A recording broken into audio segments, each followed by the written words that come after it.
All right, hello everyone, and welcome to 6.3, which is on heat transfer and thermal equilibrium. Today, your learning objective is to explain the relationship between the transfer of thermal energy and molecular collisions. The particles in a warmer body are going to have greater average kinetic energy than those in a cooler body. Collisions between particles in thermal contact can result in the transfer of energy. That process is going to be called heat transfer, heat exchange, or transfer of energy as heat. Eventually, thermal equilibrium is reached as the particles continue to collide. At thermal equilibrium, the average kinetic energy of both bodies is going to be the same, and hence their temperatures are going to be equal. Temperature is a measure of the average kinetic energy of particles. In other words, how fast they're moving. As temperature increases, particles move faster and collide more often with greater energy.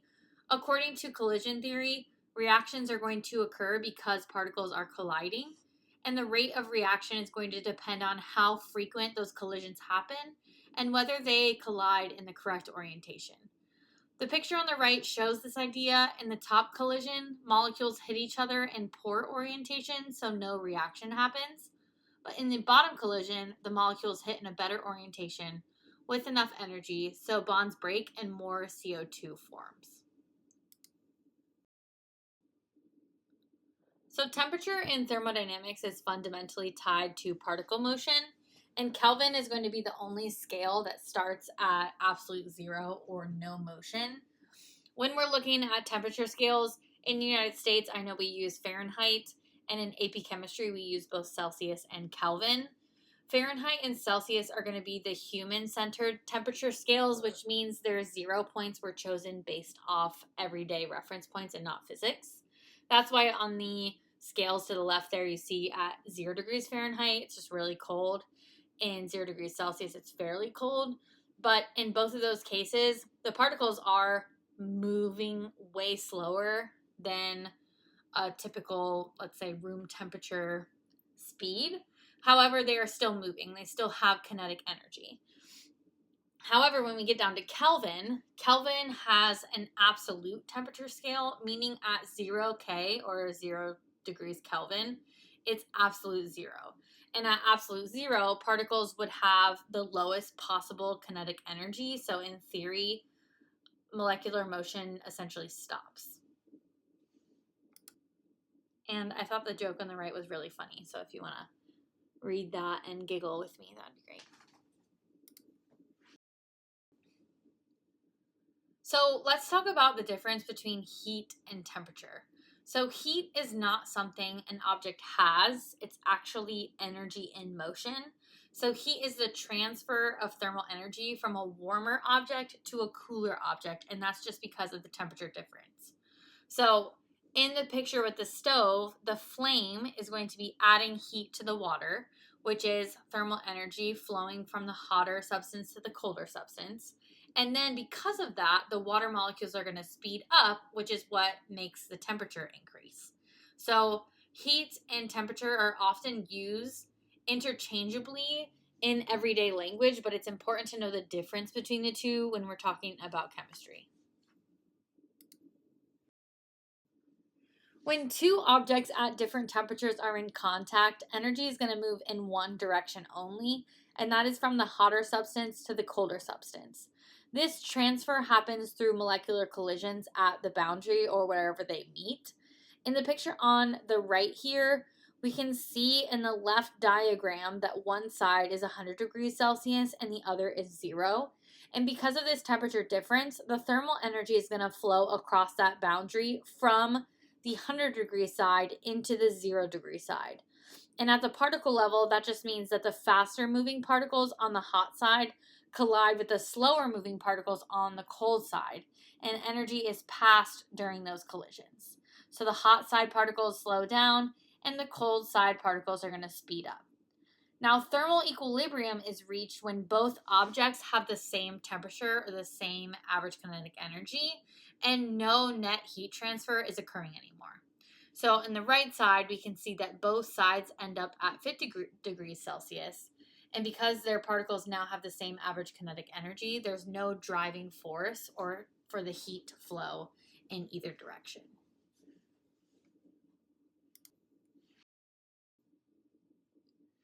So when objects are not at the same temperature, heat can be transferred in 3 different ways. The first is conduction.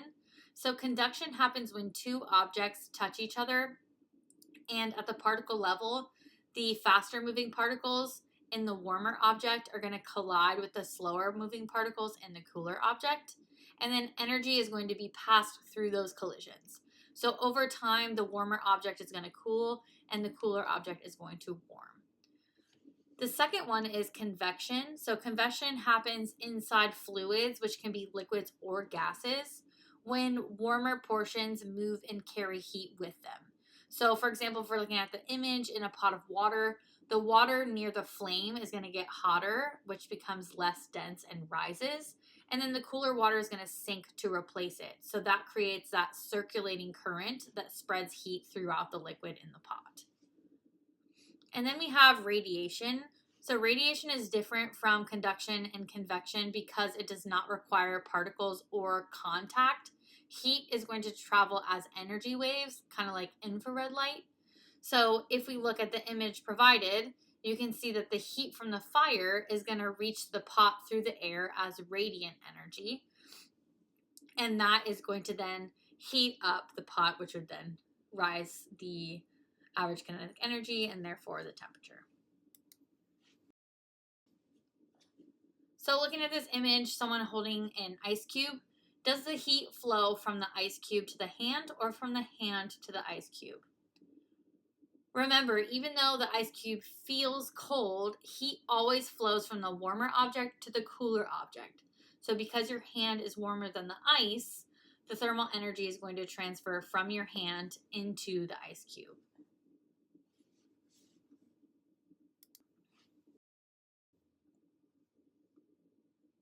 So a few things affect how fast something reaches thermal equilibrium. One is temperature difference. So if you have a very big difference in temperature, it's going to reach equilibrium a lot faster. So if we have something that's really hot reacting with something that's really cold, those particles have a very big difference in kinetic energies.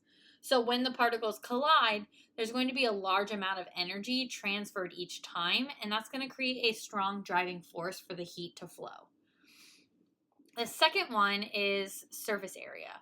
So when you have more surface area, that means you have more particles touching at the same time, and that's going to allow for more collisions, which means more energy is going to be transferred.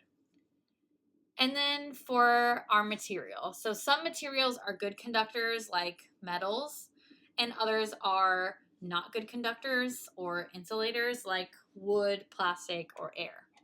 So in good conductors, particles can pass energy along quickly through the material, but in insulators, energy is going to move slowly from particle to particle. So if we're looking at these two materials on the bottom here, metal and wood, we know that metal is a good conductor, which means it's going to reach thermal equilibrium a lot faster than something like wood would. If you think about this in regards to like eating soup, if you were eating soup at home and you put a metal spoon in it and you go and try to eat it, it's going to be pretty hot. But if you try to do it with a wooden spoon, it's not going to heat up as fast in the soup. So just a quick example. All right, so let's wrap up this lesson with an example. It says a piece of iron at 25 degrees Celsius is placed into water at 75 degrees Celsius in an insulated container.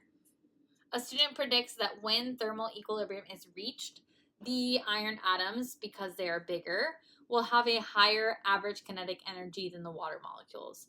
Which of the following best explains why the student's prediction is incorrect? So let's start with underlying the important parts of this question.